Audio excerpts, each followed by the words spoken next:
Assalamualaikum warahmatullahi wabarakatuh. Alhamdulillahilladzi nasta'inuhu wa nastaghfiruh wa na'udzu bihi min syururi anfusina wa min sayyiati a'malina. Man yahdihillahu fala mudilla lahu wa man yudlilhu fala hadiya lahu. Asyhadu an la ilaha illallah wahdahu la syarika lah wa asyhadu anna sayyidana Muhammadan abduhu wa rasuluhu la nabiyya ba'dah. Allahumma salli wa sallim wa barik ala sayyidina wa habibina wa syafi'ina maulana Muhammadin wa ala alihi wa sahbihi ajma'in, amma ba'du. Faya ayyuhal mu'minuna rahimakumullah, ittaqullaha haqqa tuqatih wa la tamutunna illa wa antum muslimun. Wa qala Allah ta'ala aidan, bismillahirrahmanirrahim, laqad khalaqnal insana fi ahsani taqwim. Shadaqallahul azim. Hadirin jamaah salat Jumat yang dimuliakan Allah Subhanahu wa taala, segala puji bagi Allah Subhanahu wa taala yang telah memberikan kepada kita nikmat-nikmat yang tidak pernah bisa kita hitung. Karena saking banyaknya nikmat itu, sehingga Allah berfirman, wa in ta'uddu ni'matallahi la tuhsuha. Jika engkau menghitung nikmat Allah, maka kamu tidak akan bisa menghitungnya, karena terlalu banyak yang kita terima, nikmat-nikmat yang Allah berikan kepada kita. Wabil khusus nikmat iman, nikmat Islam, nikmat kesehatan, dan nikmat mengisi waktu luang dengan amal soleh. Ini adalah satu nikmat yang terbesar dari Allah Subhanahu wa taala. Salawat dan salam semoga tercurahkan kepada baginda Nabi besar Muhammad sallallahu alaihi wasallam. Beliau adalah teladan bagi kita semua, dan semoga kita bisa mengikuti jejak beliau sehingga kita nanti insyaallah mendapatkan syafaat dari baginda Rasulullah sallallahu alaihi wasallam di hari kiamat kelak. Hadirin rahimakumullah, khatib mengajak wabil khusus pada pribadi khatib sendiri, umumnya kepada jamaah sekalian, mari sama-sama kita meningkatkan takwa kita kepada Allah Subhanahu wa taala. Takwa dalam arti menjalankan perintahnya, menjauhi semua larangan-larangannya. Dengan takwa insyaallah kita bisa selamat dunia dan akhirat. Dengan takwa semua problema kita Allah akan carikan jalan keluarnya. Dengan takwa Allah berikan kita rezeki dari arah yang tidak disangka-sangka, dan dengan takwa Allah masukkan kita ke dalam surganya Allah Subhanahu wa taala. Hadirin rahimakumullah, melalui momentum khutbah Jumat kali ini saya menyampaikan tentang 4 permata yang diberikan pada Bani Adam atau pada anak Adam. Hadirin rahimakumullah, manusia adalah makhluk Allah Subhanahu wa taala yang diciptakan dalam bentuk yang sangat sempurna, dalam bentuk yang terbaik. Manusia tidak hanya diberikan fisik yang indah, tapi juga manusia dianugerahi oleh Allah Subhanahu wa taala akal pikiran, hati nurani, dan kemampuan untuk bisa memilih jalan hidup yang benar. Allah berfirman dalam Al-Quran, laqad khalaqnal insana fi ahsani taqwim. Sungguh kami telah menciptakan manusia dalam bentuk yang sebaik-baiknya. Hadirin rahimakumullah, Imam Al-Baghawi dalam tafsirnya menyatakan, a'dalu qamatan wa ahsanu suratan wa dzalika annahu khalaqa kulla hayawanin munakkaban ala wajhi illa al-insan khalaqahu madidal qamah yatanawalu ma'kulahu biyadihi muzayyanan bil aqli wa tamyiz. Itu kata Imam Al-Baghawi. Maksudnya adalah Allah Subhanahu wa taala menciptakan manusia dengan rupa yang sangat terbaik, tubuh yang sangat tegak, serta menghiasinya manusia itu dengan akal dan kemampuan membedakan mana yang benar dan mana yang salah. Sebagai makhluk ciptaan Allah dalam bentuk yang sangat terbaik, manusia dikaruniai 4 hal sebagai permata untuk dirinya. 4 permata itu telah Allah anugerahkan kepada manusia. Itu disebutkan dalam kitab Ihya Ulumuddin karangan Imam Al-Ghazali dan kitab Nasaihul Ibad yang disandarkan pada perkataan baginda Nabi besar Muhammad sallallahu alaihi wasallam. Kata Nabi dalam hadisnya, arba'atu jawahira fi jismi bani Adam yuzaluha arba'atu asya'a ammal jawahiru fal aqlu wad dinu wal haya'u wal amalu saleh. Kata Nabi, ada 4 permata dalam tubuh manusia yang dapat hilang karena 4 hal. 4 permata Allah berikan kepada manusia, tapi 4 permata itu juga akan hilang dalam diri manusia karena 4 hal. 4 permata tersebut yang Allah anugerahkan kepada manusia adalah akal, agama, wal haya, sifat malu, wal amalu soleh, dan amal soleh. Hadirin rahimakumullah, permata yang pertama adalah akal pikiran. Hadirin, Islam memberikan tempat yang begitu tinggi pada keberadaan dan juga pada penggunaan akal manusia.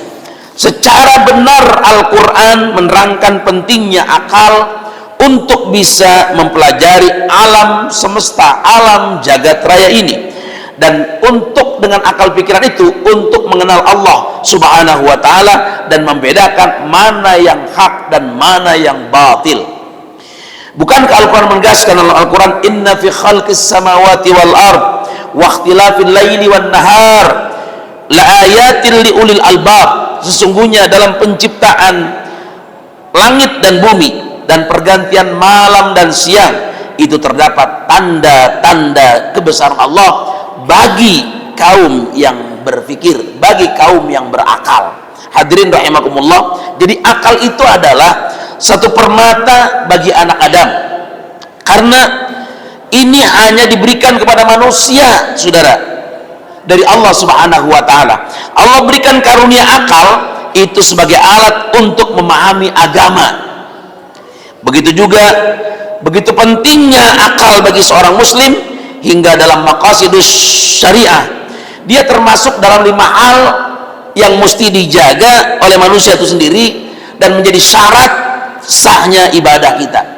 Nah, ketika manusia tidak mampu lagi menggunakan potensi akalnya untuk memahami ayat-ayat Allah subhanahu wa ta'ala, maka kedudukan manusia itu tak ubahnya seperti binatang, bahkan lebih rendah daripada binatang. Bukan kalau berfirman, ulaika kal an'am balhum adall, ulaika humul ghafilun, mereka seperti hewan ternak kalau mereka tidak bisa menggunakan akal pikirannya, bahkan lebih rendah, lebih sesat lagi daripada binatang. Mereka itulah orang-orang yang ghafil, artinya orang-orang yang lalai. Ghafilun artinya orang-orang yang lalai. Itu permata yang pertama yang Allah berikan kepada manusia. Permata kedua adalah yang dikaruniakan Allah subhanahu wa ta'ala kepada manusia adalah agama, saudara. Hadirin, jika akal menjaga manusia dari kebodohan dan dari kesesatan, maka agama Islam itu adalah jalan kebenaran menuju Allah subhanahu wa ta'ala. Allah berfirman dalam Al-Quran ketika Nabi menyampaikan firman Allah ini dari Jibril pada saat haji wada. Di sana Allah firmankan, al-yauma akmaltu lakum dinakum wa atmamtu alaikum ni'mati wa raditu lakumul islam madina. Pada hari ini telah kusempurnakan untuk kamu agamamu dan aku cukupkan kepadamu nikmatku dan telah aku ridhoi Islam menjadi agama bagimu. Hadirin rahimakumullah, Imam Ibnu Katsir menjelaskan bahwa kesempurnaan Islam itu adalah nikmat yang sangat begitu agung yang Allah berikan kepada umat ini. Kata dalam tafsir Ibnu Katsir mengatakan, hadhihi akbaru ni'amillahi azza wa jalla ala hadhil ummah, begitu kata beliau. Nah, karena itu kita tidak membutuhkan agama selain Islam dan tidak membutuhkan nabi setelah Nabi Muhammad SAW. Yang kita butuhkan adalah Nabi besar Muhammad SAW sebagai jalan penuntun untuk menuju surga. Setelah Nabi Muhammad tidak kita butuhkan lagi, karena tidak ada lagi Nabi setelah Nabi Muhammad SAW. Nabi Muhammad adalah Nabi akhir zaman, Imamul Anbiya wal Mursalin. Saudara yang rahmati Allah Subhanahu wa ta'ala, maka ikutilah agama yang dibawa oleh Nabi Muhammad SAW, satu-satunya agama yang diakui oleh Allah Subhanahu wa ta'ala. Hadirin rahimakumullah, permata ketiga adalah rasa malu, atau dalam bahasa Arab dikatakan al-haya.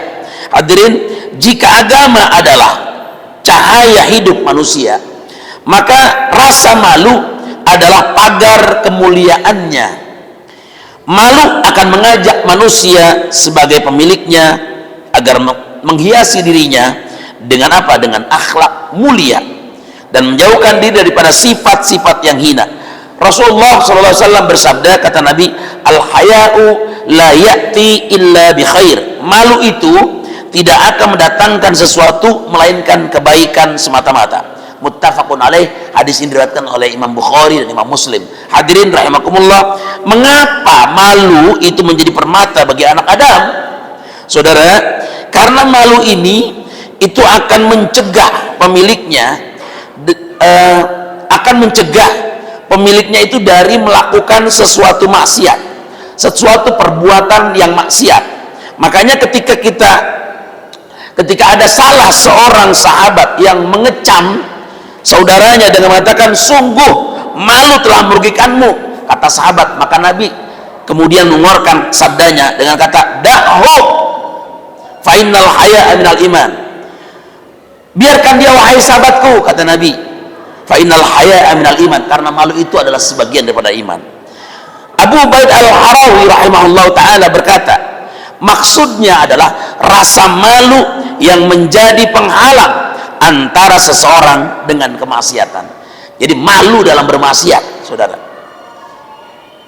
Hadirin rahimakumullah, seluruh keindahan itu akhirnya tampak dalam amal soleh sebagai permata yang keempat. Saudara, amal soleh adalah buah dari kemampuan kita memahami agama Allah, menjalankan perintah agama, serta kehidupan yang kita jalani saat ini, dan kemampuan kita mengendalikan sikap di dalam kehidupan kita saat ini. Amal soleh itu adalah jalan untuk mendapatkan kehidupan yang baik di hadapan Allah Subhanahu wa Ta'ala. Allah Subhanahu wa Ta'ala berfirman dalam Al-Quran, man amila salihan min dzakarin aw untha wa huwa mu'minun falanuhyiyannahu hayatan thayyibah wa lanajziyannahum ajrahum bi ahsani ma kanu ya'malun. Barang siapa, kata Allah, yang mengerjakan kebaikan, baik dia itu laki-laki ataupun dia itu perempuan, sedang dia seorang mukmin, sungguh, kata Allah, kami pastikan kami akan berikan kepadanya kehidupan yang baik, dan kami beri dia balasan dengan pahala yang baik daripada apa yang mereka telah kerjakan. Ini dalam hadis dalam Al-Quran surat An-Nahl ayat 97. Saudaraku, maka para ulama tafsir menjelaskan bahwa amal soleh itu menjadi jalan untuk mendapatkan kehidupan yang baik, yang dalam bahasa Al-Quran dikatakan hayatan thayyibah, dan pahala di sisi Allah Subhanahu wa Ta'ala, kehidupan yang baik akan didapatkan dari orang yang man amila salihan min dzakarin aw untha. Jadi orang yang melakukan amal soleh, dia akan mendapatkan balasan dari Allah Subhanahu wa Ta'ala, yaitu kehidupan yang baik, bukan hanya kehidupan dunia tapi juga kehidupan akhirat. Kehidupan yang baik adalah kehidupan yang dipenuhi keberkahan, kehidupan yang dipenuhi ketenangan hati, kedamaian, kenikmatan ibadah. Jadi orang kalau melakukan ibadah itu namanya hayatan thayyibah. Kalau orang mendapatkan satu kenikmatan untuk beribadah, itu namanya hayatan thayyibah. Dari mana? Man amila sholihan, dari orang yang selalu beramal soleh. Jadi buah dari amal soleh, dia akan mendapatkan keberkahan hidup, dia akan mendapatkan ketenangan hati, dia akan mendapatkan kenikmatan ibadah, dia akan mendapatkan kemuliaan di sisi Allah Subhanahu wa Ta'ala. Jamaah Jumat yang dimuliakan Allah Subhanahu wa Ta'ala, Rasulullah juga mengingatkan kita akan bahaya yang mengancam 4 permata yang Allah berikan kepada kita. Hati-hati, kata Rasulullah, jangan sampai 4 perkara yang Allah sudah berikan kepada manusia yang begitu mulia, yang membuat manusia itu begitu sangat mulia di hadapan Allah SWT, jangan sampai dihancurkan. Kata Nabi, fal ghadabu yuzilul aqla wal hasadu yuzilud din wat tama'u yuzilul haya wal ghibatu yuzilul amal saleh. Kata Nabi, amarah itu bisa menghilangkan akal, wal hasadu yuzilud din, iri, dengki kepada orang lain akan menjauhkan kita dari agama. Wa tama'u yuzilul haya, serakah itu akan menghilangkan sifat malu. Dan wal ghibatu yuzilul amal salih, gibah bisa menghilangkan amal soleh. Sayang-sayang puasa kita rajin,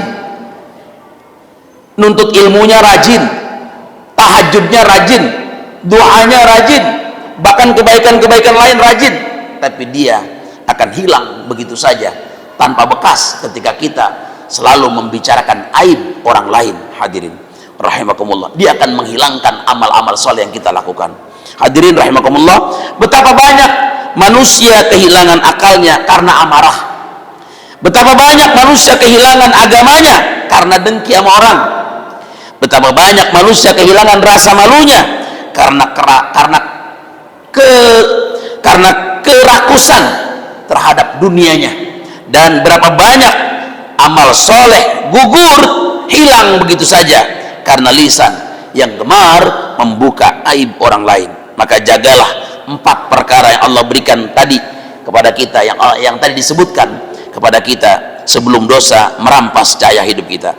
Barakallahu lakum fil Qur'anil azim, wa nafa'ani wa iyyakum bima fihi minal ayati wa dzikril hakim, wa taqabbala minni wa minkum tilawatahu innahu huwas samiul alim. Aqulu qawli hadza fastaghfiruh innahu huwal ghafurur rahim.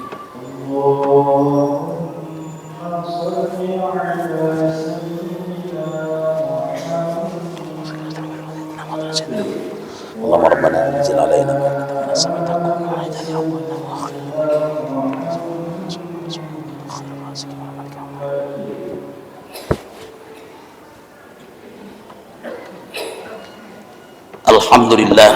Alhamdulillahilladzi ja'ala yaumal jumu'ati ittihadan lil muslimin.